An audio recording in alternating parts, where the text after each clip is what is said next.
Ladies and gentlemen, our referee has called a stop to this contest, declaring the winner by knockout and new MMA show!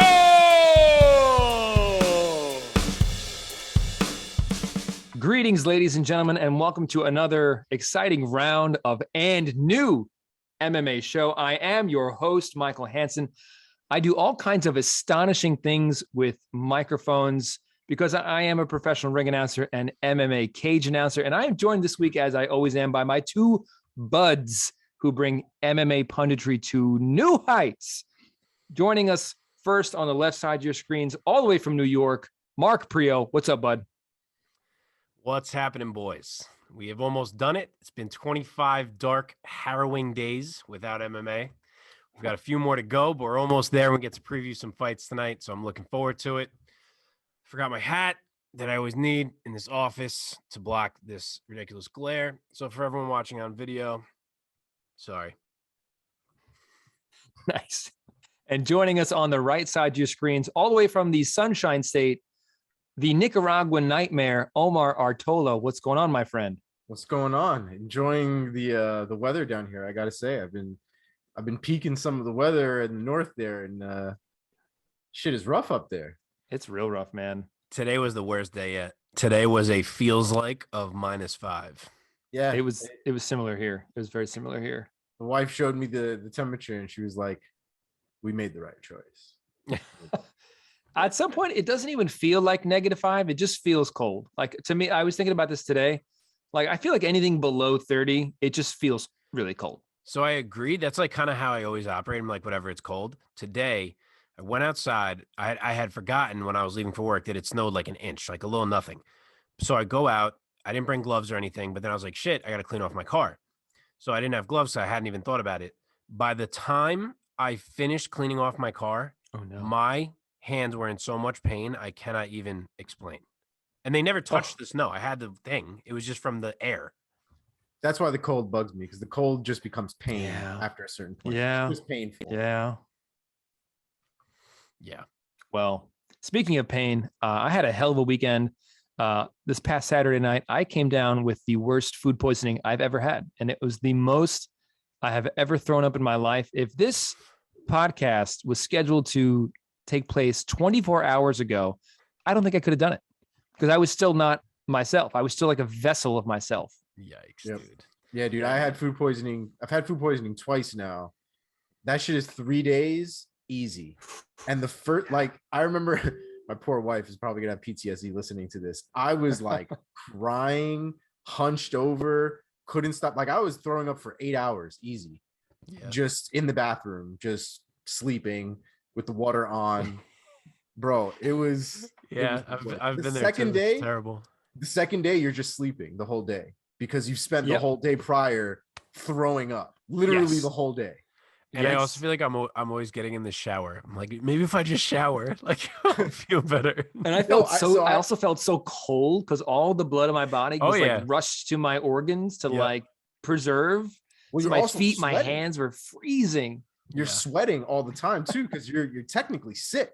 So your body starts to like heat up, and then you're just everything is just so cold.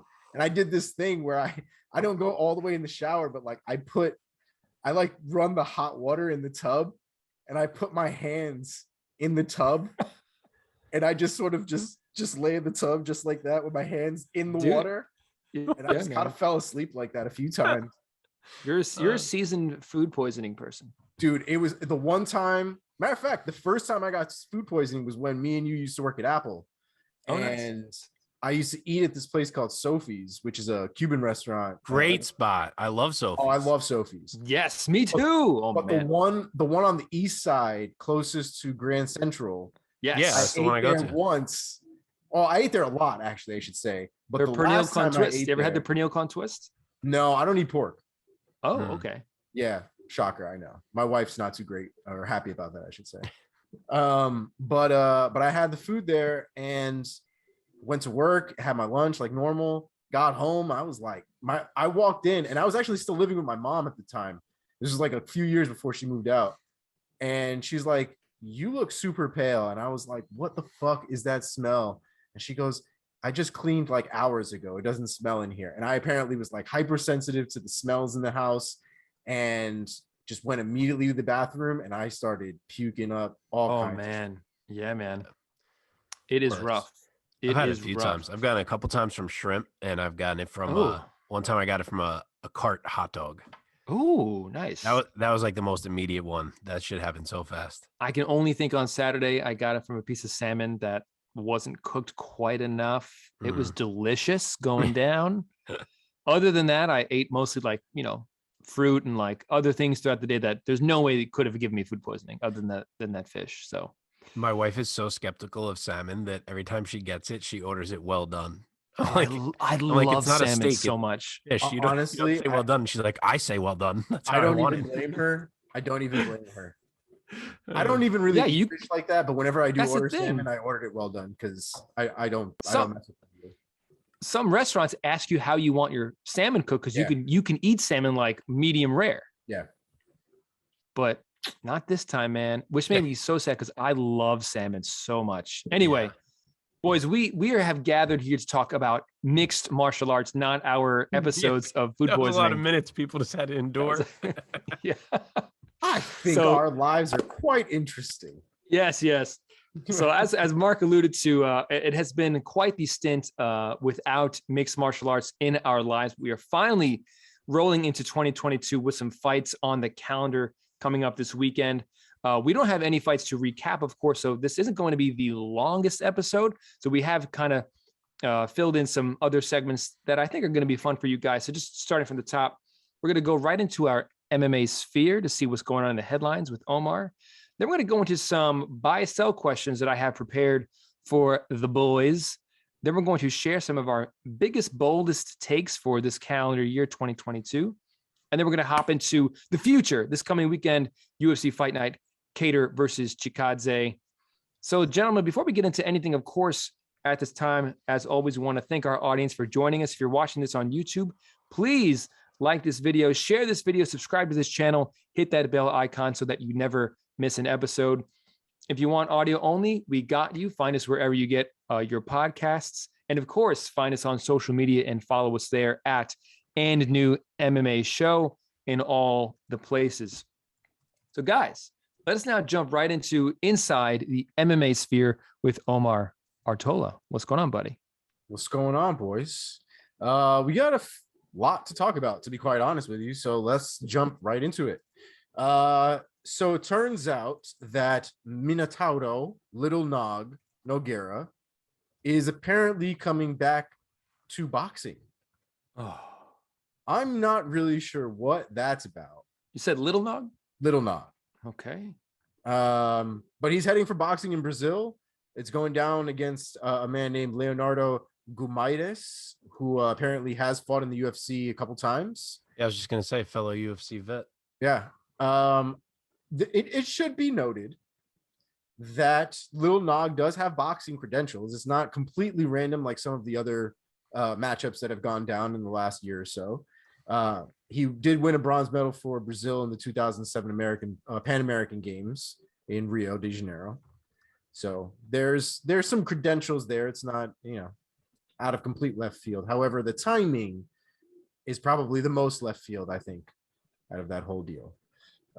Hopefully that works out for him, but that just seems like a recipe for disaster, frankly. I also feel like Guimarães was a submission guy, so I feel like Nog would handle that pretty easily, but maybe I'm wrong. One hopes. The reality is Little Nog is not young anymore. There's a lot of miles on him too. So yeah, all these guys seem to think that they can revive themselves with some boxing paydays, but they think if they don't have to worry about the takedown, they'll be all right. Yeah, not always the best move. Ask Frank Mir. Yeah. The people's goat, Artem Lobov, officially retires from MMA. Oh, I didn't see that. Yeah, he had an interview with Ariel where he was talking about his career and kind of where he's at right now, and he was very honest with himself. I really got to give him credit. He was very honest with himself about the fact that he knows he's not going to be the best at this point. He knows that he's not really at that elite level, and at this point, with his age and where things are going, he's not going to be. So he wants to preserve the health that he has. He does have a child now, so he does have to kind of worry about that, and he has to make sure that he knows he's not going to be a millionaire either fighting. So he has to make sure that he provides properly for his kids. He said the only way he's coming back at this point to MMA is if he fights Zubaira or if somebody gives him a 7-figure payday. But I love how he always puts Chikadze in there. I honestly, at this point, I really want to see that now. He's going to be like 85 and he's going to be like, I can't move, but if someone wants to book me against Chikadze, I'm in. Wait, I'm sorry. I don't know about this beef. What's this beef between him? Oh, Yeah, you do, dude. Zubaira Chikadze. This beef goes back to the Conor Khabib days. This was the inception of all this nonsense. Chikadze is the guy that ran in the cage. And I see. Conor. Yes. And then they were him and Artem were booked right after, but it fell apart, I think, because of a visa or something, and it never happened. I see. And then remember when Artem signed with who did he sign with? BKFC? Is that who it was? Yeah. He put a clause in that he could get out if the UFC would ever let him fight Chikadze. He said if anybody offered him a fight against Zubaira, he was going to take it. Yeah. That nobody and he puts that in, like, apparently he was putting in like all of his contracts. Yeah. So I love it. I think it's hilarious. Oh, it's great. But he wasn't the best fighter, but I will say, if nothing else, Artem was a fun time. I enjoyed watching Artem fight, even when he was in BKFC. So Artem is the fighter that fans loved to hate on. Yes. For some reason, people love to give that guy a hard time. He took it in stride, though, and I think honestly, people kind of came to love him just as a character. In a way, yeah, I guess. Agree. There's an interesting story with Kamaru Usman, and apparently this happened a couple months ago, and I didn't realize it. But the promotion company 5544 Limited, I want to say is how you pronounce it. 5544 Limited is partnering with Kamaru Usman to help with their second season of African Knockout MMA in Africa, Nigeria specifically. And they've actually tapped him to start development of MMA within Africa, starting in Nigeria. So that's dope. Yeah, I thought that was actually really cool. And we'll kind of see what happens from there. But as of right now, it looks like this is the beginning of it. And we might be seeing a lot more African contenders moving into the UFC and other really cool mainstream it's such a shame that COVID has fucked up the UFC's ability to do events all over the world, because I fully believe that we would have seen a UFC Africa already with Ngannou, Usman, and Adesanya. Mm-hmm. And it just hasn't been able to happen. And I feel like by the time it does, someone's not going to have their belt anymore even. Mm-hmm. I agree. Last on the stories list, Chad Mendes making his BKFC debut February 19th in Hollywood, Florida, at one of those casinos. I think it's the Hard Rock over there. I'm so down for this. I know me and Mike were talking about it earlier, and Mike is not as down for this. I'm not as down as I am. I am very down for this. If Chad's not gonna fight in MMA, I just want to see him sail off into the sunset and like shoot elk and just be happy. Supposedly he's killing it business-wise too. I heard Faber talking about it. He was like, he's raking in money right now. So I'm doing a little surprised. He does meat. It's like, I don't know if he produces his own meat or if he's like a meat sponsor. And then he also sponsors like dry rubs and that kind of shit, like the spices and things like that. Yeah, I feel like there was even another product too that he was involved in, but I'm forgetting it right now. But it was in that same vein, like hunting type outdoors. He loves that stuff. Yeah, I know he's been I know he's done promotions for like sites that resell like hunting gear, like sights and different things for bows and arrows and all kinds of stuff. But wait, so did they announce who he's fighting? It doesn't look like they've announced who he's fighting yet. So what was the point of this announcement? We knew he signed with BKFC like ages ago. Like what is coming out today? Just this is his date?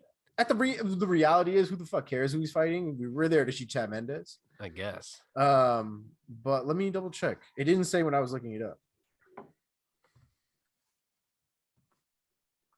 KFC. I guess they just wanted to put the date out with his name on it so people would buy tickets. That's kind of where I was at, because at some point they're going to need to start selling tickets, and they're not going to sell tickets to that event unless they know who they're going to see. And like I said, I don't think they really care. But this guy Joshua Alvarez, 155 pounder. Okay. I don't know who that is. I don't know who that is either. I hope he beats him, man. I hope he beats him. I mean, look, if you've watched, and I encourage anybody who hasn't, go on Chad Mendez's Instagram page and look at some of his workout videos where he's hitting mitts with his coach. Oh, he's a beast. Oh, he has hands. Yeah, that shit is terrifying. He's always had nice power. Yeah, for sure. He's always had pop. He's always had nice hands, especially under Ludwig, man. No, well, right, but I mean, like, if you go back to the Chad Mendez that was fighting Aldo for the first time, that kid didn't have hands. No, correct. Not by any stretch of the imagination did he have the hands that he has now. The hands that he has now, I fully believe he could do something in BKFC, and win a belt, and definitely kind of stay on top and make a lot of money doing so. So I'm very excited to see what he does. 155. 155. Wow. Yeah. That's it for my stories, and we have quite a few fight announcements, some bigger than others. Yeah, man. There were so many though that I put them in order chronologically, so we may end up veering off tangent once in a while here, but y'all will enjoy it. So enjoy. Muslim Salikov. Thank you. Muslim Salikov is out of his fight against Michel Pereira, and Andre Fiallo is stepping in against him on January 15th. So we do have that fight's not going to get cut, which is nice, but Muslim Salikov won't be there. Tim Means versus Jeremiah Wells going down February 5th.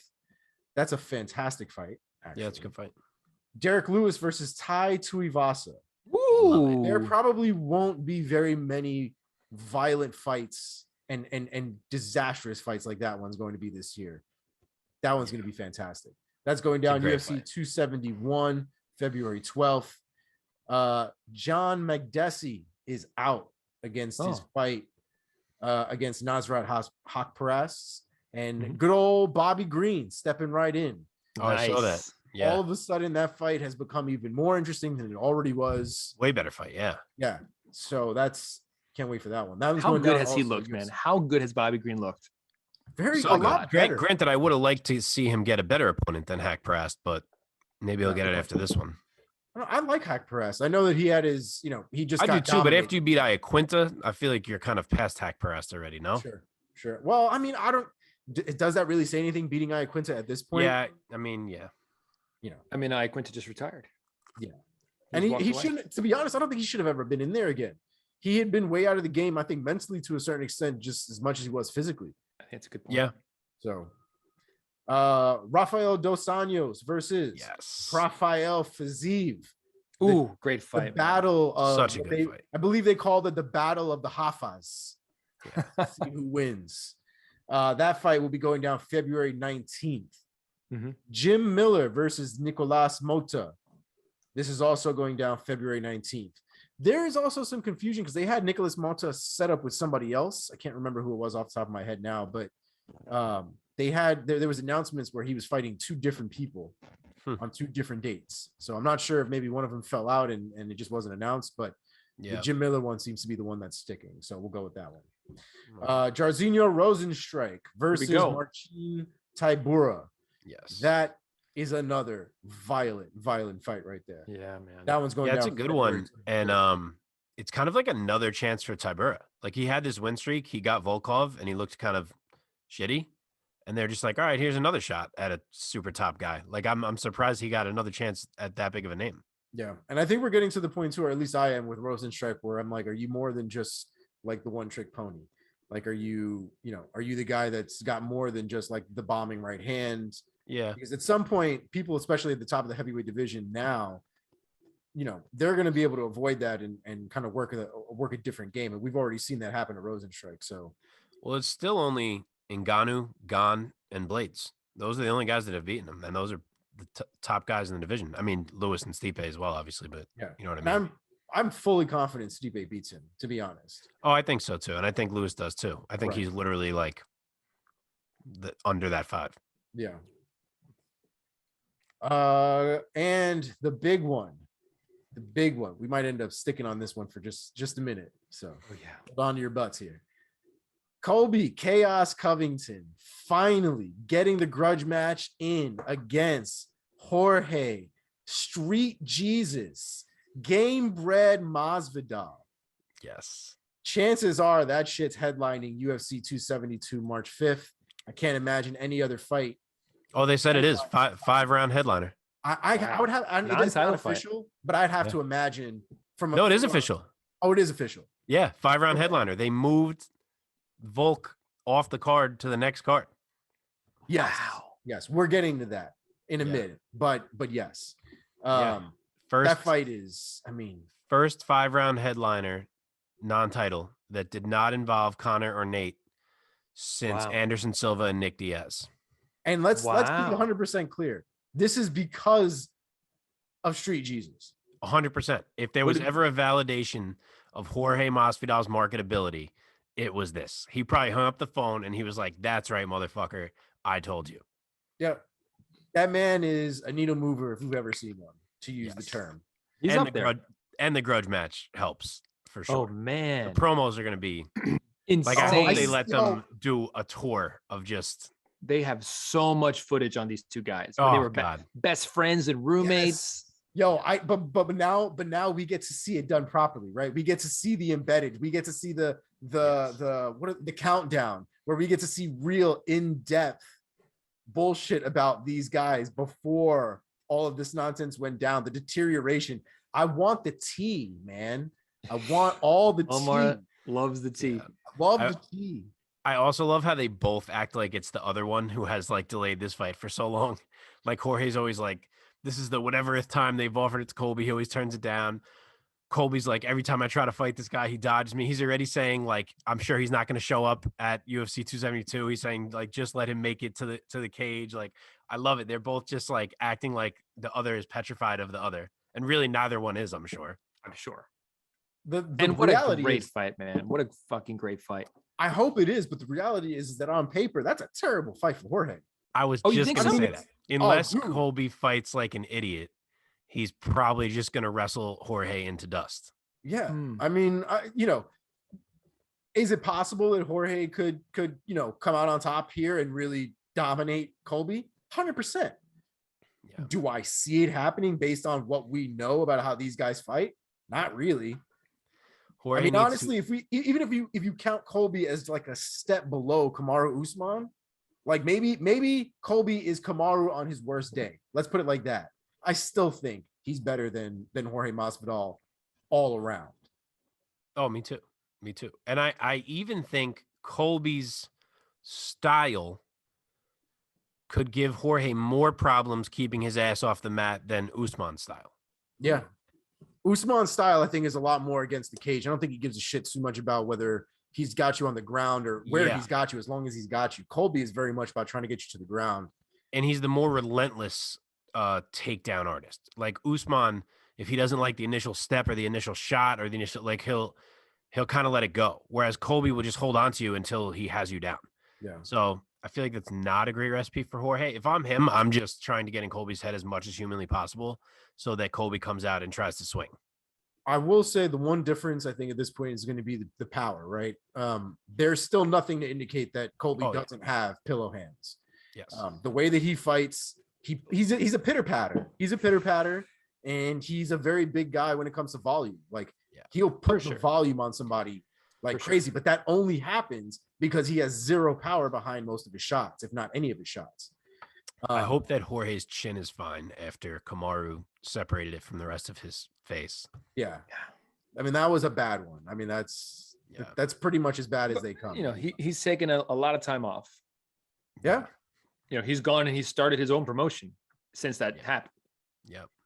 So he's going to be fully rested, I think. And I think there is a real chance that he could hurt Colby. God, what is 2022 if Colby knocks out Jorge Masvidal, though? I think, I'm not ready for that. Tell you what, if Colby could ever finish Jorge, we would be a lot closer to him getting a third shot at Kamaru. Oh, I mean, because people would be buzzing. That'd be a crazy third fight. But you'd have to. I feel like you'd have to give him one more, though. Oh, 100%. He'd have to get one more. But I'm saying, like, right now with him losing twice, it almost feels like it would have to be like over a year from now. Yeah. Whereas if he finishes Jorge, I could see it be like, well, fuck, we got to put this he guy in could a number one finish contender Jorge. fight I again. think I could see him TKOing Jorge, or TKOing, sure. Knocking him out cold like Usman did. that kind of finish. No, that yeah, I don't see. Can't see for that. sure. You don't see. No, I can't see that. I see him, But- like I said, I see him taking him down. I potentially see him pounding him out until the referee calls it. Those scenarios I see very easily. Him throwing a perfect straight right hand that like knocks the sweat off of Jorge Masvidal, not Colby. There's literally, you can't find a fight to show me that that's something that I should be worried about. Yeah, no. Tell I'm just so glad it's actually booked and happening. I will hate to see either one of these guys lose, man. I love watching both these guys fight. Yeah, it's certainly gonna be a large step back for the loser. Whoever loses is gonna be far from a title shot. Yeah. This is true. What else you got? Anything else? Is that it? No. We're halfway, bro. Oh, baby. We've got next on the list on the same card, UFC 272, March 5th, Kevin Holland making his welterweight debut, right? He never debuted at welterweight. Nope. Welterweight debut versus Alex Cowboy Oliveira. Mark was saying, we were talking about it earlier, and he was not impressed by the UFC's performance with this pick here. I love this fight. I gotta say, I think stylistically, this is a fantastic fight. Oh, I like the fight. Like the matchup is cool. I just feel like when you are Kevin Holland and you've already beaten guys like Jacare and I'm trying to think, who's the other big name that Holland beat? Why am I blanking now? Sean Strickland? Did he beat Sean Strickland?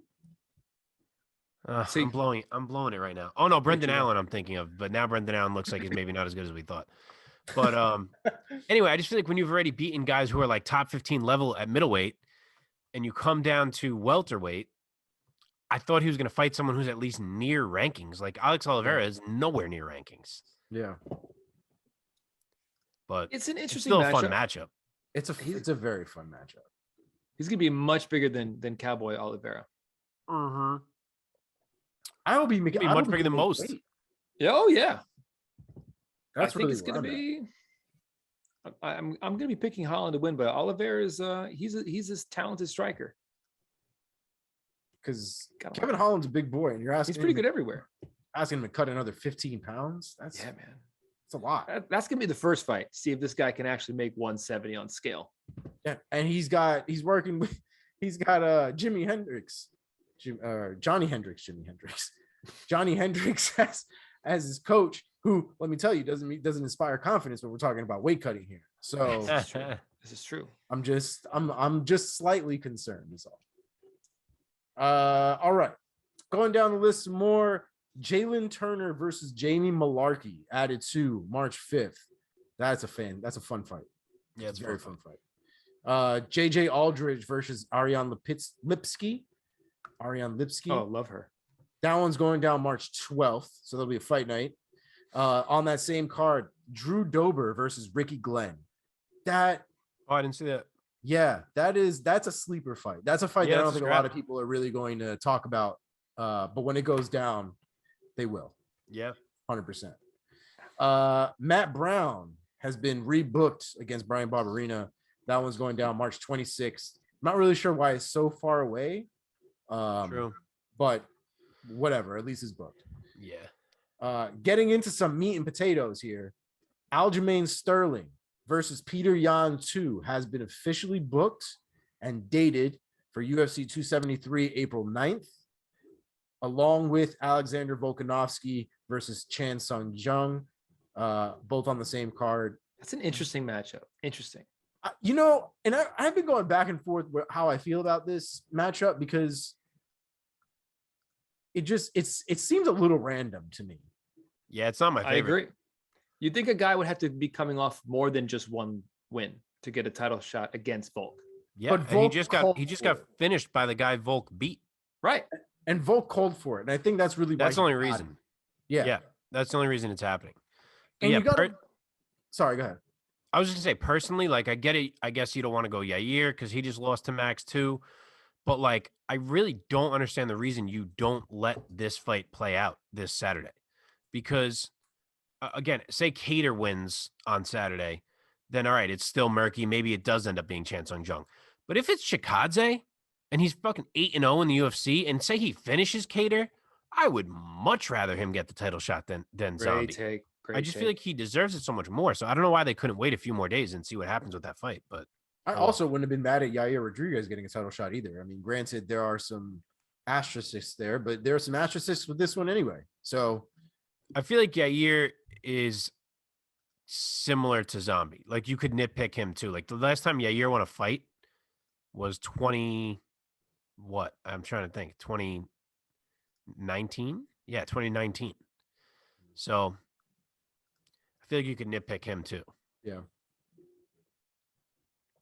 Okay. But yeah, crazy that they moved both of those title fights from 272 to 273. But I guess it was just because they wanted to make sure Jorge and Colby was 5 rounds. I don't know. And I also think that with Max gone, I don't think it serves the same star power. And I think to kind of sandwich two good ones together. So true. I mean, It's a little weird. It's always a little weird when a non-title fight headlines a pay-per-view. Yeah. But it just goes to show you, man, star power. I was gonna say, but when you see who it is, you're never like, that doesn't make sense. Whenever you see those kind of things, you're like, no, I get it. It's Jorge, and he's like in his late 30s. It's only so many more of these we're gonna get from Jorge. Oh, dude, but the eyes the guy brings in, his star power is crazy. Yeah. All right, last two. Mickey Gall versus Mike Mallet. I don't know who that is. Who is it? Mike Mallet. I don't know who that is either. Mallet. Mallet, maybe. Is he making his debut? I'm not 100% sure. I'm not really sure again why Mickey Gall is fighting like a complete random. That fight is not even up on SureDog. Oh, dope. Well, that one's going down UFC 273 April 9th. But yeah, not really sure what that's about. Mike Malott. And last and definitely not least, Miesha Tate moving down to flyweight. Oh yeah. To fight Lauren Murphy. And it wasn't until this fight was announced that I realized that Miesha Tate is just it's a tighter, more well-rounded version of Lauren Murphy. Yeah. It really didn't even occur to me until this fight was booked that that's pretty much who Miesha Tate is. I just can't believe she's dropping to flyweight. I never even considered that as an option. It was so out of the blue. And the wife and I were talking about it before we started the podcast, and we were talking about how Juliana Pena now being a champ, for those of you who aren't aware, when Tough was going down, when the first female Tough was going down, and they had Ronda and Miesha Tate as coaches, Juliana Pena was in that season, and Miesha Tate was the coach. So there is some history there. There's some, I don't think she was trying to stay at 135 to fight Juliana Pena, and I don't think she has any thoughts that Juliana Pena is going to lose that belt for her to stay at 135 at this point. And I think that relationship is just a little too strong for her to do that. Interesting. I didn't even think about that when I saw the drop, but that probably does have something to do with it. You're right. Yeah, I mean, for her to stay at 135 probably means that she either doesn't believe that Juliana Pena is going to keep the belt, or that she's going to fight her at 135 at some point. So to drop down to 125, if she can do it healthily, means that she's a whole new prospect in that division, which is very exciting because that division is very stale with Valentina killing everybody every other month. Totally. And I would pick her over Lauren Murphy too, which puts 100%. Her in the top 5 right out of the gate if she wins that fight. 100%. Yeah. And there's not a lot of people at 125 who I think are significantly better than Lauren or than Miesha Tate for her to have that much trouble getting to a title shot. The title shot itself, however, becomes a real problem because as much as I love Miesha Tate, Valentina is still Valentina. Oh yeah. That's, her and Andrade would be a wild fight too. Yeah. Miesha and Andrade. Mm-hmm. Because Miesha has never necessarily been the strongest girl at 135. She's always been relatively small at that weight class and kind of always trying to bully people that were bigger than her. But at 125, it presents an option for her to be the bully and her to, I mean, imagine if we see her ragdolling Andrade around. Who the hell does that? Yeah. Maybe, You know what I mean? maybe. Could be. Andrade is a fire hydrant. Oh, yeah. 100%. she's so strong. But Misha Tate has been fighting at a bigger weight class for so long that coming down, Yeah, you keeping never muscle, know. keeping mass is possible. Yeah. It's gonna be tough to see her cut that. I mean, she has looked so shredded fighting Yeah. at bantamweight. That's my concern. That's the first thing I thought of. Like, she looks so cut already. Yeah. But we'll see. Yeah. I mean, she's a pro's pro if there ever was one. So if she Absolutely. says she can make it, I trust she can make it. Especially with all the shit she's been giving Aspen Ladd. Right. Yeah, right. Got to make that weight, man. Got to make that weight. But In the- that's in the- super in the- exciting. In the meantime, I just looked up that Mike Mallet guy. He's it is his debut. He just won on Contender Series, I guess. But this goes back to what I was saying last time we discussed Mickey Gall. All they ever do with this dude is they give him someone in like the top 30, he loses, and then they give him like a debuting fighter and he wins. I don't understand. There's like 30 or 40 other guys in this division, and they're like, no, none of those. You only fight the top 30 or newcomers. Like, I don't understand his booking. I really don't. Do you think it's Mickey Gall asking for these kind of fights? Like, don't give me anybody big, just give me somebody who you know, to see where I'm at if I still have it or some No. bullshit. But he doubt beats that. every one of these guys. Why would he ask for them? Like, he can't.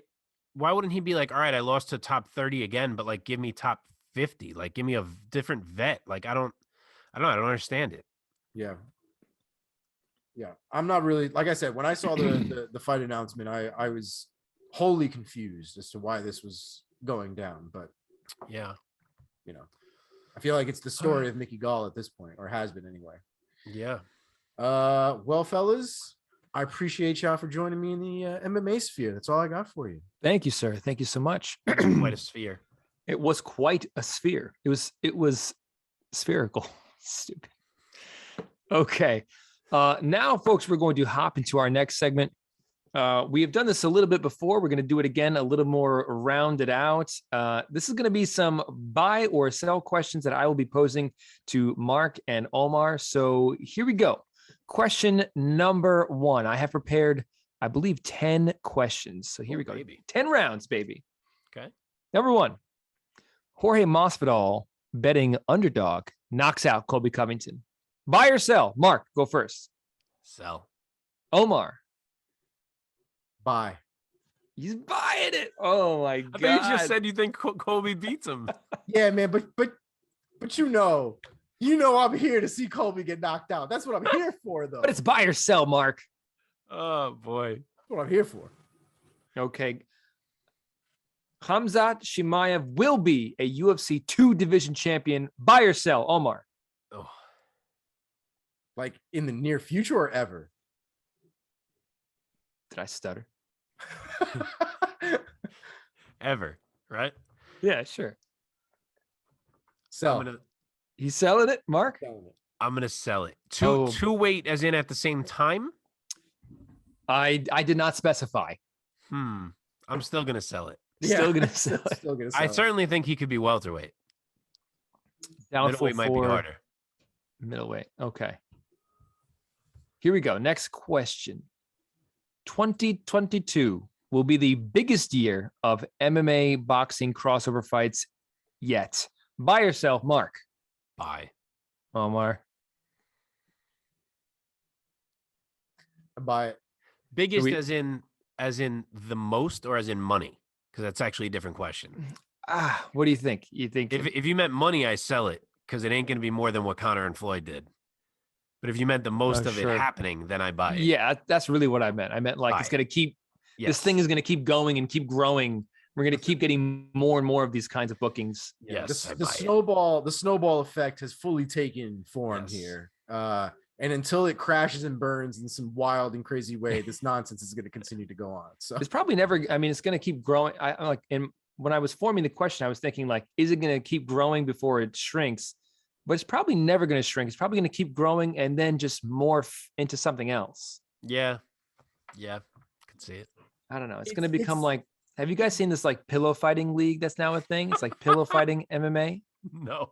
pillow Really? fighting MMA. Yeah, it's like in an MMA cage, but they're literally pillow fighting. Literally, two dudes, one guy dressed in all red, one guy in all blue. The guy in red's holding a red pillow. The guy in blue is holding a blue pillow, and they're just going to town on each other. Oh my God. It's gonna morph into that. We're gonna see like Jake Paul versus like Evander Holyfield pillow fighting in like 2025. Bring back the arm wrestling MMA if you're gonna have pillow fighting MMA. I know. Okay, let's keep going. Jake Paul, speaking of, will wear UFC shorts, buy or sell. Mark, go first. Holy moly. Again, in his life? Yes. No. Well, Then then why did you ask? What was the other option then? I was asking for Omar's sake. My answer was no either way. In his afterlife. I didn't know if he meant this year. I also sell. There's Really? Dude. There's been so much shit talk between the two of them that at this point, for Jake to join the UFC would basically be him invalidating everything he's been talking shit about for the last few years. Let me on the fly morph the question then, or ask a supplementary question. Jake Paul will fight in an MMA cage, buy or sell. Mark. Oh, fully buy, heavily buy all the shares. Buy all the shares. Okay. Yeah. Give me an early prediction of a promotion that you think he'll do it in. Bellator. You think it'll be Bellator? I could see it being Bellator. It would have to be more than a year away, in my opinion. Otherwise, he would be doing something stupid, which he does not tend to do. I think it could be any promotion, man. It could be like ONE FC. It could be like bare knuckle. No. God, no. He's not fighting bare knuckle. You don't think so? No way. ONE FC, first of all, the dude that runs ONE FC, I don't think takes Jake seriously to that extent for him to throw him in the cage on that side of the world. That's number one. That dude is the guy that owns ONE FC, I think, is a genuine martial artist. And there might be some tips about throwing him in there and having some kind of freak show and promoting him as, more than what he is and all this other stuff. Tell you what, Ryzen loves the freak shows. And that's where Coker comes in. If there have been any freak shows a la Fedor, Bellator knows how. That's right, I said it. What? What has Fedor done that's a freak show? What are you even talking about? Bellator likes to throw on their freak show fights. Yeah, say like Kimbo Slice versus Dada 5000. Don't say Fedor. Yeah, that was good. God, that was a bad one. That was fucking set me off over here. That was a bad one, man. Yeah. But that's really why I think so. It's just Bellator just seems to attract them, and Coker's already been very vocal about the fact that he would love to have Jake in Bellator at this point. PFL, that that area just doesn't promote what Jake is going to do. It's a tournament-esque style thing. It's not going to allow Jake to promote himself the way that I think he wants to promote himself. Bellator will give him all the tools, or Ryzen, or one of the Bellator shells. Okay. All right, let's keep going. Former UFC light heavyweight champion John Jones. If he wins UFC heavyweight gold, we will then see him fight in a boxing ring. Buy or sell, Omar? Fucking sell all of that. What? No, you don't think so? Sell? Burn it. Oh, wow. Burn it. It's worth nothing. Burn it. Burn the shares. Paddy the Batty Pimlet or Ian Gary, who is the better new Connor? So this is not a buy or sell, huh? Sorry. Who is better, as in who will go farther in their career? I don't know. Your interpretation. Fuck. I'd say right now it's Paddy. Both guys, many guys claim to be like the next Connor, right? Both these guys have claimed very, very vociferously. Ian Gary is actually an Irishman, but Paddy the Batty brings in sort of this brashness. Ian Gary is like a sweetheart. Yeah. In terms of talent, if I had to hitch my wagon to one's whole career I get to let play out, I think I would hitch it to Ian Gary, but he's he's somewhat raw still. So I wouldn't be surprised if that ended up being the wrong call, but the potential is certainly in there. So I guess that's my answer.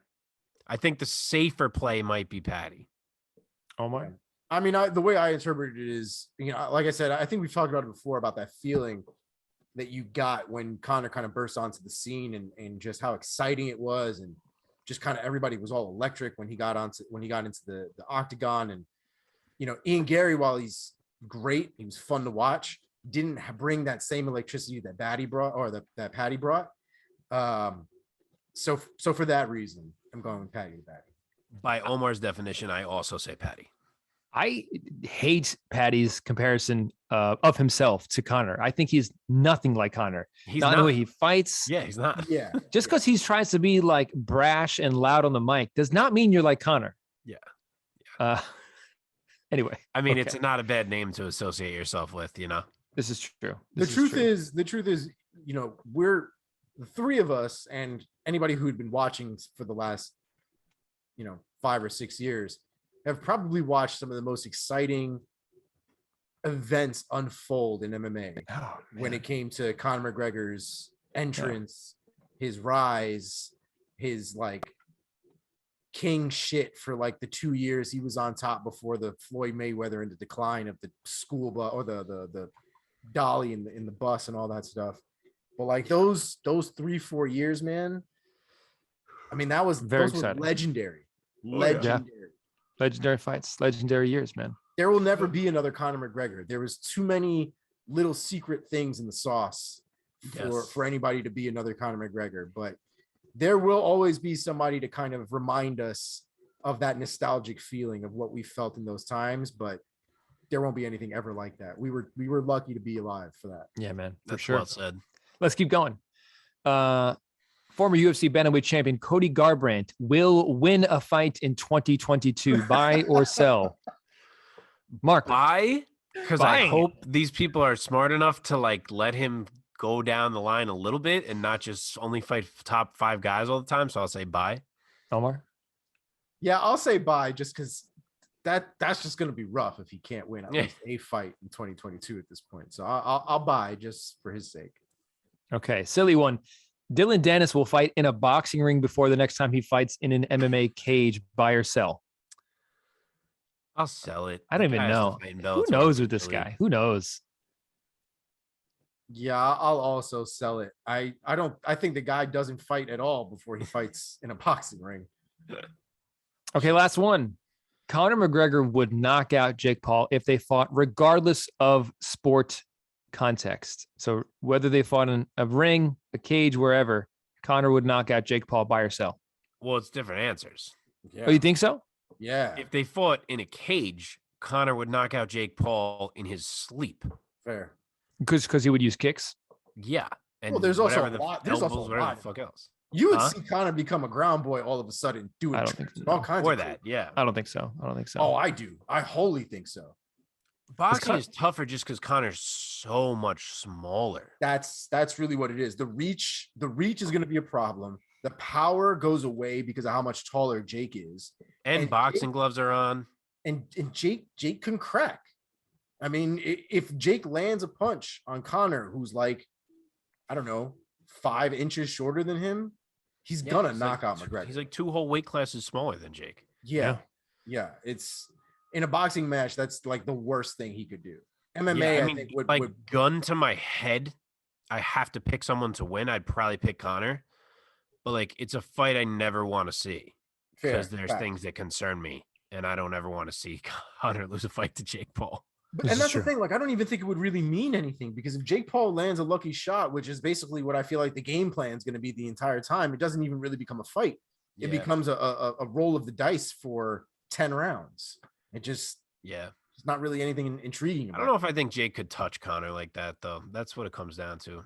But, I mean, the reach is a lot, so who knows? Well, that does it for me for this week's Buy or Sell. Liked it. Not bad. I had to say I pretty much answered my own question of like, will the boxing MMA crossovers continue? Because like half of my questions involve like celebrity boxing. Anyway, I'm sure we'll see some more. And Rashad Evans is actually coming back. I think they had a date for him as to when he was coming back. But still not thrilled about him coming back. All right, folks. So our next segment, we are now going to hop into our 3 bold takes, our 3 boldest takes for 2022. Or our 3 boldest picks. Is that how we wanted to kind of frame this? 3 bold takes. I think that's accurate. You guys want to go round robin or just each spill our 3 as we go? No, let's do one each. That actually One sounds each? fun. Okay. Yeah. Who would like to go first? I'll start because one of mine is one I kind of already threw out on the last episode, but now that we're doing the bold takes, I had to include it. So my first one will be that Tatiana Suarez, who I mentioned last episode, Ooh, fights for the title against Valentina by the close of 2022. Ooh, interesting. okay. Okay.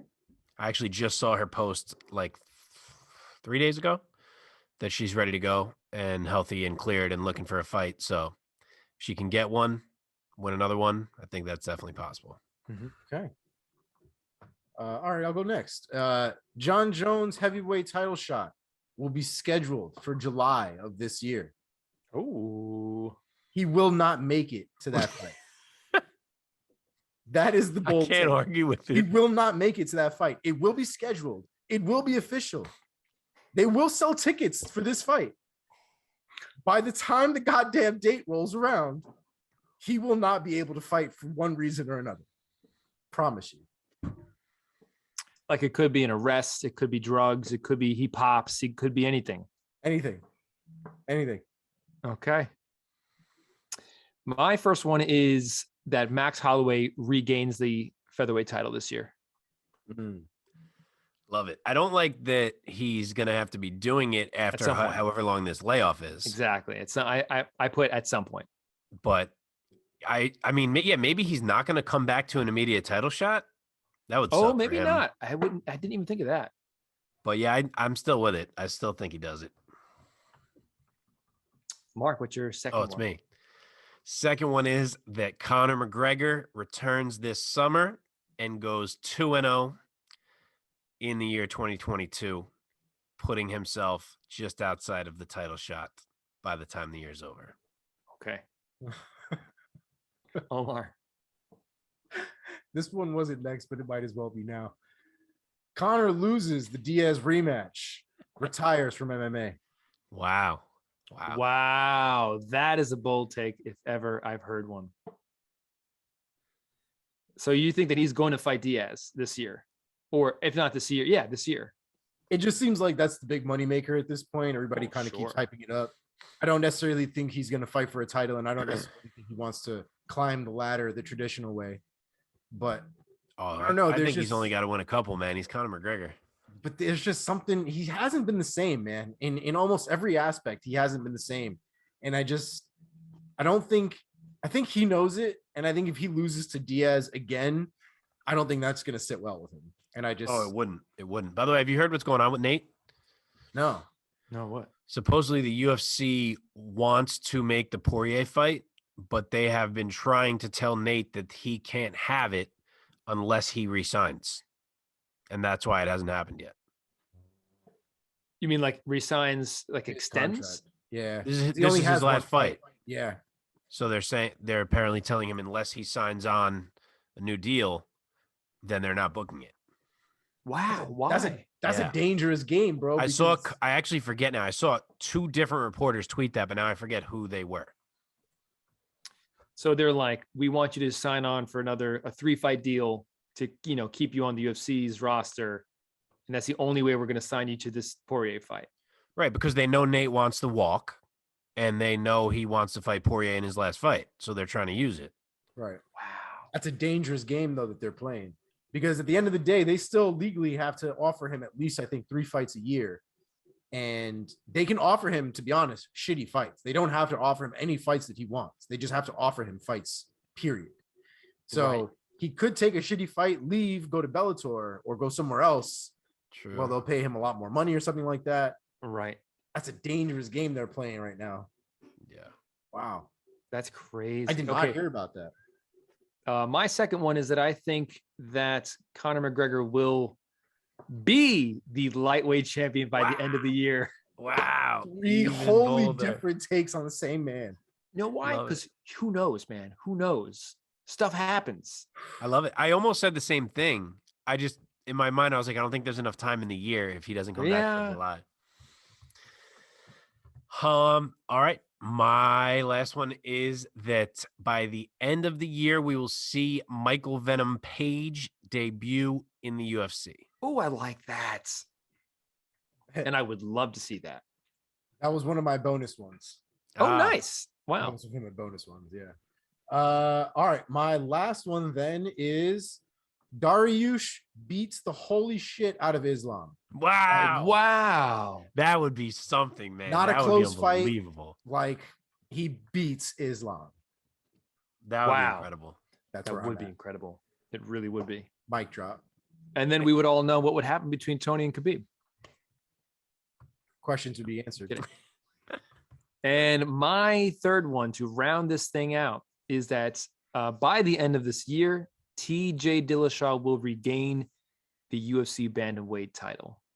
Whoever he has to beat, whether it's Aljo or Jan. That's a good one. Thank you. I will tell you what my bonus one was just because of yeah. Omar's smart ass comment earlier in this show. It is that Fedor Emelianenko will retire as the Bellator heavyweight champion. Oh, baby. The reason I didn't put it in is because that would require Bader to beat Moldavsky so that Fedor could fight Bader. And I don't think Bader is going to beat Moldavsky. So that would go away because obviously Fedor is not fighting Moldavsky, but we'll put it in there anyway. Omar, did you have a bonus one? I took it. Oh, you MVP. took it? It was the MVP to UFC. Oh, that's right. That's right. What was yours? Did you have one? Oh, I did not. Oh, okay. I can make one All up right. right now. Good work, Mickey, gentlemen. Mickey Gall will fight a top 10 guy this year. I don't know. that's rough. Coming off a loss. I don't know. Cool, guys. That was fun. Yeah, that was good. Our We takes. made it to the fight previews. We've made it to the fight previews. I Here feel we like go. it's been a year. Yes, it is time. This is the first fights we will be previewing in 2022. Here we go. Like and subscribe all the places at @new_MMA show. This coming weekend, we will have some fights. UFC Fight Night, Kattar versus Chikadze. In the main event, we have Calvin Kattar versus Giga Chikadze. We also have some fights in the co-main event. Katlyn Chookagian against Jennifer Maia. That is a rematch. But first, let us talk about on the main card, a flyweight bout. Brandon Raw Dog Royval against Rogerio Bontorin. What a great fight, guys. We have Bontorin, the 29-year-old fire hydrant man, 5'5" out of Brazil, going up against the always exciting, one of my favorites, Brandon Royval, 29 years old as well, 5'9", fighting out of Denver, Colorado. Mark, let me start with you. What did you take on this very exciting flyweight bout? Yeah, I'm just so happy that we have freaking fights. It's not the greatest card in the world. There's only a few fights worth talking about here, but feels good to know that we got some MMA coming up again. This one is a good one. First off, I'll give you the odds. Brandon Royval is the favorite. He's -170. Rogerio Bontorin is +140, so pretty close. This one's tough for me, and it's mainly because both guys are really hard to evaluate in my mind. Like, Bontorin has had a crazy stretch in the UFC in terms of like trying to figure out what he is. In his last 4 fights alone, he was hurt bad by Rally Paiva and then caught Paiva and the fight ended by doctor stoppage in Bontorin's favor. Then he was handled by Ray Borg, which is like not the greatest look at this point in Ray Borg's career because he had become like pretty inconsistent. Then he was dominating Kai Kara France until he got caught and lost that fight. And then he handled Matt Schnell pretty easily. So it's like, I don't know which guy he is. He's very like up and down, even within his own fights. So he's hard to evaluate. And then obviously you have Brandon Royval, who is a legitimate maniac and can win or lose any fight at any moment. He is 4 inches taller than Bontorin. He'll have a 1-inch reach advantage, which is not huge. He's definitely the more dangerous finisher of the two, thanks to his grappling. Bontorin's not really a huge finisher. He's capable, but he's not like Royval is a super dangerous sub threat. Unless he's just randomly giving up his back, which he's prone to do, in which case Bontorin is certainly capable of subbing him. So Royval's fight IQ does concern me, but the talent is so clearly there that I will roll with him one more time before I consider pumping the brakes on him because of the fight IQ issues. So I'll say Brandon Royval catches Bontorin at some point in a sub. I'll say round 2 sub. Royval is 12-6 overall, 2-2 in the UFC with 11 finishes as a pro. Bontorin, 17-3 with 1 no contest. 14 finishes though, 11 wins by submission. Both guys very dangerous with a lot of finishes on their records respectively. What is your take? How do you see this fight playing out? Yeah, you know, the credentials on both guys right now, especially being in the UFC, are kind of interesting.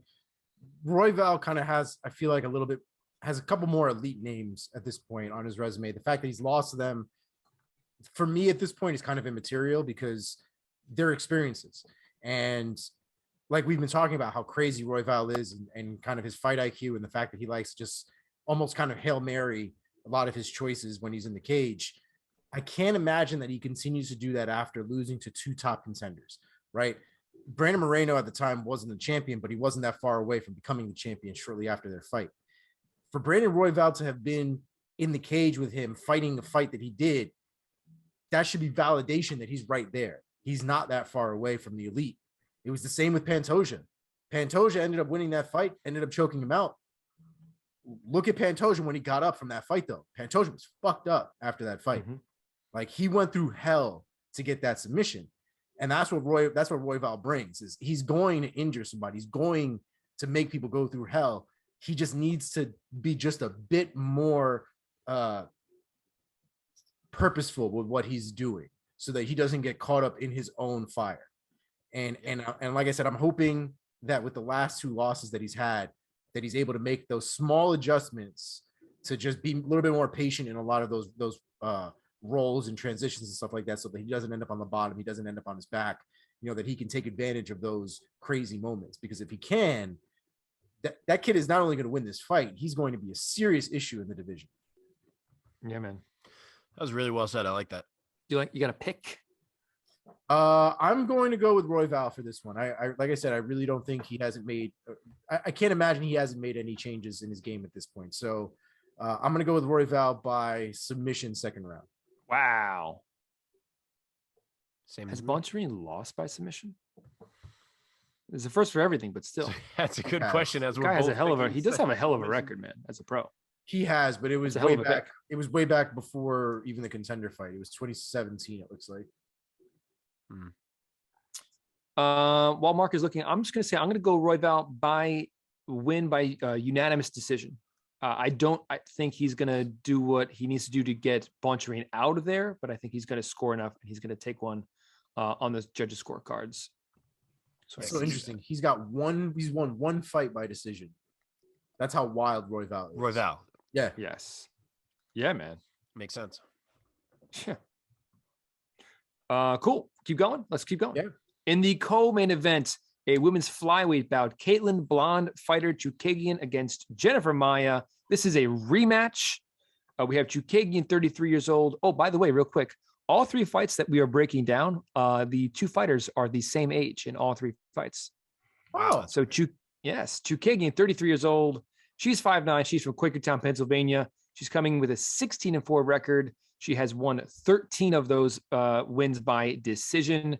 We have Jennifer Maia, 33 years old, a little more stout at 5'4", from Curitiba, Brazil, coming in 19-7 overall as a pro. Omar, let me start with you. Who do you like in this rematch? Of course, we know that Chookagian beat Jennifer Maia in their first bout. Also notable is that Maia missed weight in that fight. It was a catch weight at 127.2, and Chookagian won by unanimous decision. Yeah. So here's kind of the problem: is Chookagian is not an exciting fighter to watch.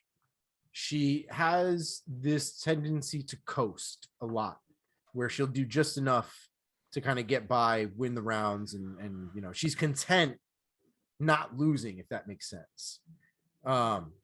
Jennifer Maia doesn't fight like that at all, but at the same time, getting around Chookagian's tools are kind of a problem. Chookagian, to put it in perspective, Chookagian hasn't won by knockout or submission, I think, at all in the UFC. Like, in her 11 fights in the UFC, she hasn't finished anybody. They're all decisions. So that's kind of what I expect as far as a performance is concerned out of her against Jennifer Maia. Jennifer Maia, however, is so inconsistent that I think somebody with the technical ability of Chookagian, she's going to have a hard time getting around that. And while I really want Jennifer Maia to win, I don't think she's going to have that much success doing so. And so for that reason, I'm going to painfully pick Chookagian by unanimous decision. Mark, Chookagian has notable wins in her career over Antonina Shevchenko, Joanne Calderwood, Alexis Davis, Lauren Murphy, and her opponent in this weekend coming up, Jennifer Maia. So do you see things going differently in their rematch? This is a brutal fight for me because I don't, which means I have to pick Katlyn Chookagian. And boy, does that feel awful. She's the favorite. She's minus 180. Jennifer Maia is plus 150. Another fight with pretty tight odds. Yeah, I don't really see what has changed since the first fight. Never someone who's really sold on Jennifer Maia. She's good, but I just don't see her as being enough of an athlete or having enough to offer on the feet to really be able to successfully close the distance on Chookagian, which is what she needs to do to win this fight. And Chookagian, as much as I hate her game, knows how to win rounds on points, and that's exactly what she's going to try to do here. I think she'll mostly command range. I think she'll bounce around on the outside, throwing a lot of strikes that don't land and yelling louder and louder with each one of them. Yes. But they'll land enough, and Maia won't be able to do enough. So I think it will be another decision victory for Katlyn Chookagian. Yeah, I've said before on this show that watching Katlyn Chookagian fight is like watching someone take part in like a CKO cardio kickboxing class. Literally. Like against a person. Literally that. Yeah. But I've already spent too much time talking about Katlyn Chookagian. One day we're going to meet Katlyn Chookagian and she's going to beat all three of us up. Specifically me. Yes, the Chookagian hate is well documented on this show. Nothing against Katlyn Chookagian personally. Yeah, I'm sure she's a great person. Clear our throats just like this one time. Just fuck what you do professionally. That's all. That's all I'm saying. That's it. Yeah, I guess I'll go Chookagian by decision. It just seems like the pick to take, I guess. Honestly, the reality is if she had just like 10%, 15% more finishing instinct, just a bit more aggression, she'd be that much more interesting to watch. But the way she like sits back and waits, and sometimes like she'll have people in these positions where they don't really know what to do, and she'll just let them be confused and doesn't take advantage of the situation. Like it's those moments that I think frustrate me when I watch Katlyn Chookagian, because she is good. She has skills, but I feel like she's just so much better and just chooses not to be. Also, she throws punches in a way where she's like, I don't want my fist to impact you. I just want my most extended knuckle to sting your skin when I just barely make contact. But also yell. Yes. Like a warrior princess. Yes. Okay. Shall we move on to this main event? Let's do it. Okay, boys. Very exciting main event taking place in the featherweight division. Calvin, the Boston finisher, Kattar, taking on Giga Ninja Chikadze. So we have Kattar. He is 22-5. He's 33-year-old out of Massachusetts. Like I said, he's 22-5 with 13 finishes, 11 by knockout, coming off of obviously probably the toughest loss in his career at the hands of the great Max Blessed Holloway. He has notable career wins over Dan Ige, Jeremy Stevens, Ricardo Lamas, Shane Burgos, Andre Fili. And then we have Giga Chikadze coming in, still feels like a somewhat fresh face in the UFC, even though he's now 8-0 in the, what is 8-0 in the UFC, I believe? He's also 7-0. He is also 33 years old. He is the 6-footer kickboxer coming out of Georgia. Before MMA, he went 38-8 as a kickboxer, and now he's 14-2 in mixed martial arts with 9 victories by knockout. He is riding a 9-fight win streak coming into this fight. He is undefeated thus far in the UFC, like I said, and has notable wins over the likes of Edson Barboza and Cub Swanson, both by TKO. Mark, let me send it up to you first. What are your predictions? What's your breakdown of this fight? This is such a great fight. I feel like it's really flying under the radar, like public wise, because of how weak the rest of this card is. So there's like no buzz around the card, but this is an awesome fight. Like, yeah, what is it? So this fight will probably go on at like 9:30 because the main card starts at 7 and it's a 6-fight main card. But if it is 9:30 on Saturday night and you're near a TV, I would suggest turning this one on because both of these guys are really, really good. And this one should be a banger. I do feel like Calvin Kattar lost some shine just by virtue of getting absolutely drubbed by Max Holloway a year ago. And now he hasn't fought in a year, so his name's not really like fresh on the mind. But this is still a guy who has only lost 3 times in the last 10 years. And they're to Max, Zabit, and Renato Carneiro, who is very good in his own right and is now a lightweight moving up the lightweight rankings. He's turned back Ige, Stevens, Lamas, Burgos, Feely. Like, the man is the real deal. He has a lot of quality wins. His hands are nasty. I guess we learned they're not Max Holloway level nasty, but they're still a problem. As for Giga, this is not his first real test, as I've seen some people make it out to be. Like, I don't view Calvin Kattar as being on some very different level than Edson Barboza. So I do feel like Giga has already proven he is on this level, and he starched Barboza. So it's not his first real test, in my opinion. I think he's ready for this spotlight. As you said, he's 7-0 in the UFC. As for the fight, do I think it's possible that Kattar could pressure Giga and expose a flaw or two in his game that maybe we haven't seen yet, that Edson wasn't able to do because he's not that same pressure fighter that Kattar tries to be? Yes. Do I think it's possible that Kattar won't go away? As he's shown, he does not go away. The guy's never been finished by strikes in his career.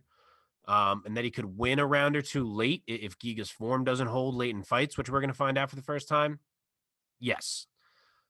But despite those things, I find it really hard to pick against Giga Chikadze right now. The man is such a sniper. He strikes with such pinpoint accuracy.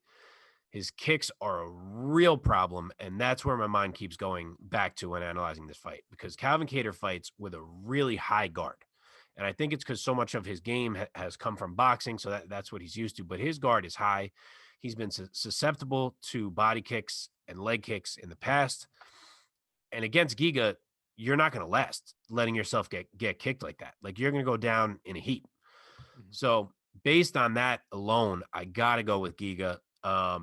I know I just said that Kattar has never been finished by strikes, but for some reason, I have the feeling that he's going to get caught with a typical Giga like liver shot and go down. I don't know why, but that's what I'm going to go with. I'm going to say he crumples him. I'll say Giga round 3 KO that begins with a body kick. Okay. Omar, what is your take? The Bostonian or the Georgian? And Georgia, the country, by the way, not the state. Yes. It's a fantastic matchup. And to be honest, both guys present, I think, like Mark kind of explained, very similar problems to each other. I think the real difference is that Kattar relies a lot more on his hands than I think he does a full, well-rounded game of kicks and punches and things like that. Giga is a lot more well-rounded when it comes to the striking game. And tends to use a lot more tools. Calvin will throw a knee out and, he'll clinch up with you if you give him the opportunity. He'll throw an elbow out if you give him the opportunity. But for the most part, his game tends to be a lot of jabs, a lot of measuring distance, a lot of hand combos, a few leg kicks here and there or whatever. But again, it is hand heavy, if that makes sense. Giga Chikadze, that liver kick, that's what he's looking for. That is his game. The beauty of it, though, is the way that he basically spends the entire fight setting it up, whether that's using his hands to kind of keep the guard up, whether that's throwing head kicks to keep the guard up, whether that's throwing leg kicks to keep the guard down, to have people flinching, at the wrong level. Whatever the case is, Giga is basically always trying to set up that finisher, especially now that it seems like he's gotten a groove as to how he's going to do that and how he's going to present those looks. At some point, there's going to be more than enough tape that shit's not going to work easily anymore. And I think he's going to start catching a lot less people as easy. I don't think that'll be Saturday. I think that he still has enough tools in his bag that liver kick will be something that he lands at some point in those 5 rounds. And I think Calvin just goes straight down to the mat. I don't really think there's any way around it. I give Kattar the benefit of the doubt though when it comes to his toughness and his ability to kind of keep the fight going. So I think it'll be a 4th round KO for Chikadze. I agree with both of you gentlemen. I think, Mark, you said it. I couldn't put it better than you. I have a weird feeling that in spite of how much punishment Kattar absorbed at the hands of Holloway, we're just going to see Chikadze just land that pinpoint accurate, either liver kick or something like that. I think it's going to come sooner, though, than both of you guys. I have a weird feeling that he's going to have Kattar hurt real bad by the end of round 1, but Kattar's going to get out of round 1, and then he's going to finish him in round 2. He's going to come right back out. He's going to hurt him again to the liver or something like that, and he's going to get him out of there. I'm going to say Chikadze by TKO in round 2.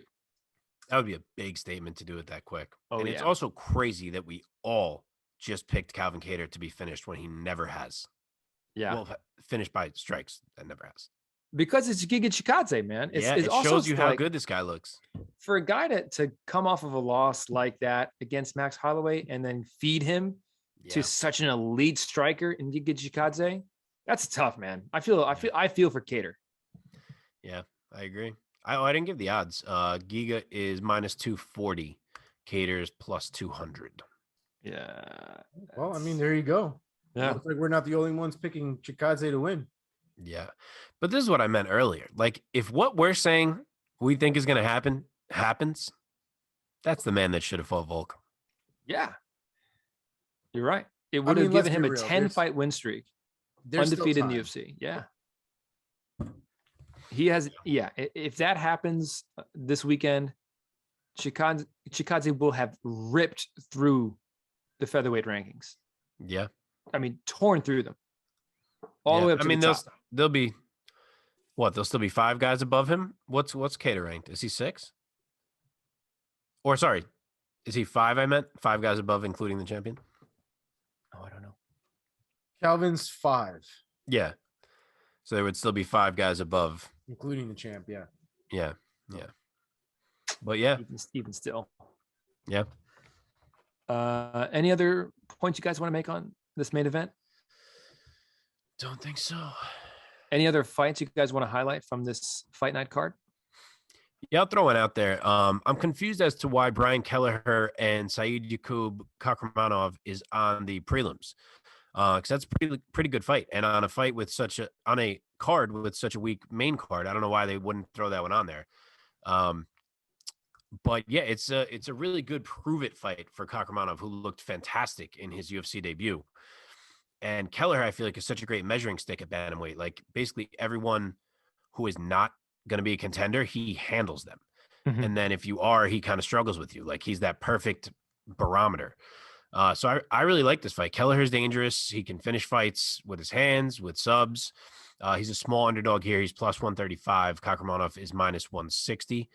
But I really liked him in his debut against Trevin Jones. He'll have a 3-inch reach advantage on this fight. He's really athletic. He can wrestle.